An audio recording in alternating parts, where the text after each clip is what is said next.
Now, the US says Israel has agreed to 4-hour humanitarian pauses in fighting each day, allowing civilians to evacuate. Joe Biden has hailed the agreement as a step in the right direction, but Israeli Prime Minister Benjamin Netanyahu has suggested the pauses would not be across the whole of Gaza and hasn't confirmed a plan for recurring breaks in fighting. Kansas officials warn the number of Palestinians killed in the conflict so far is very possibly higher than the official figure of nearly 11,000. Joining us now is a spokesperson for the Israeli government, Eylon Levy. Eylon, does this mean Israel's strategy has changed? Where are we on these 4-hour pauses to try and get aid in and civilians out? Israel's strategy remains the same. We're continuing at full force with our campaign to totally destroy Hamas in response to the October 7th massacre, while doing everything we can to keep civilians out of harm's way. Israel has for the past week been operating a humanitarian corridor for residents in northern Gaza to leave. Now, why are we urging them to evacuate south for their safety? Because Hamas has embedded itself deeply under civilian areas in the north, under schools, under hospitals, under mosques. I just read an article now by one of the soldiers, one of the reporters embedded with our soldiers. Our soldiers have literally uncovered a tunnel shaft underneath a child's bed in Gaza. That's how deeply Hamas has embedded itself in civilian areas. So for a month now, we've been urging people to get out of the way temporarily for their safety. We know it's difficult, but it's better to get out of a war zone than to be stuck in one. And we're continuing to operate those humanitarian corridors, securing them, despite Hamas actually attacking the soldiers who have been securing that humanitarian corridor, because we want to get the civilians out of the way so we can face Hamas man-to-man inside Gaza. And in terms of the IDF and Netanyahu, what is the strategy from here? Clearly, progress has been made. That's what we're being told by Israel. Also, just in terms of the way Netanyahu is changing his mind. He says that Israel does need to take control of Gaza in the short term. That is against the wishes of the United States. What is Israel going to do next? Our strategy is to continue with what has been working in the last few weeks, to totally demolish Hamas's terrorist and governing infrastructure inside the Gaza Strip in response to the October 7th massacre. It's been nearly 2 decades that Hamas has used the Gaza Strip as a base for launching rockets, tens of thousands of rockets against Israeli cities, that horrific massacre on October 7th. And this war will end with Hamas no longer in power and no longer in a position to attack our people. So we're going after every tunnel.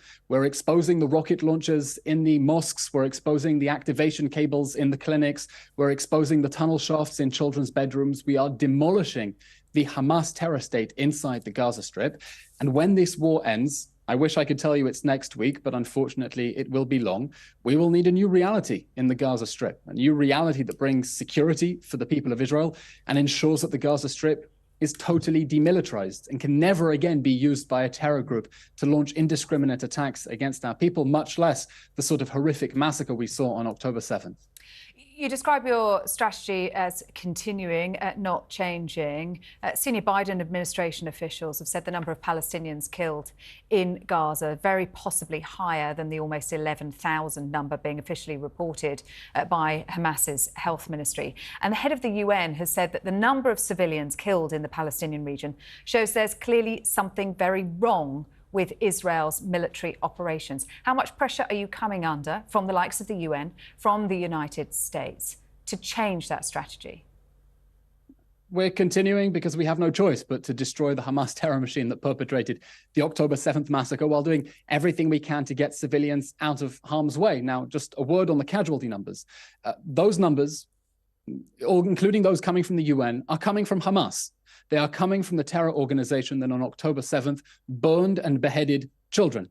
They are coming from the organization that told the whole world one big porky pie about an Israeli airstrike on a hospital, when it turned out in the morning it was an Islamic Jihad rocket that misfired and hit the parking lot of a hospital. These are not credible sources. This is not credible information. And we expect the death toll to continue rising from the Hamas terrorists we are killing. During Britain's war against ISIS together with civilians. There is no reason for civilians to be hurt at the moment because we have been urging them for a month to get out of harm's way.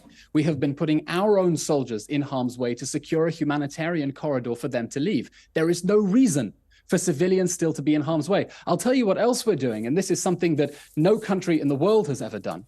Yesterday, the IDF announced a human shield hotline because we know that Hamas is holding people against their will in the Gaza Strip, in northern Gaza, to stop them from leaving. Its whole strategy is based on human shields. And we are appealing to anyone who Hamas is stopping from leaving to get in touch with the IDF so that we know where they are and we can make maximal efforts to get them to harm's way. You know, I wish we could fight this war in sterile laboratory conditions.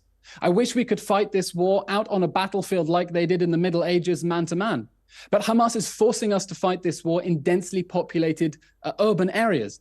And we're doing everything we can, really, above and beyond our obligations under international law to get civilians out of harm's way. We don't want to see people being hurt, and we think that the international community should start doing its job and help facilitate that evacuation instead of putting more obstacles in Israel's path as we do the right thing to try to save the other side's civilians from the folly of their own leaders. Well, to be fair to the international community, they are pushing for humanitarian pauses. In terms of the feeling in Israel, do the Israeli people support the way Netanyahu is carrying out this operation? The Israeli public, and this is something that's extraordinary, actually, after the last year of political division we've seen in Israel, is completely united around the goal of demolishing Hamas completely so it can never threaten our people. That really is a point of consensus between left and right in Israel. Everyone understands this war must end with the total destruction of Hamas's terror state.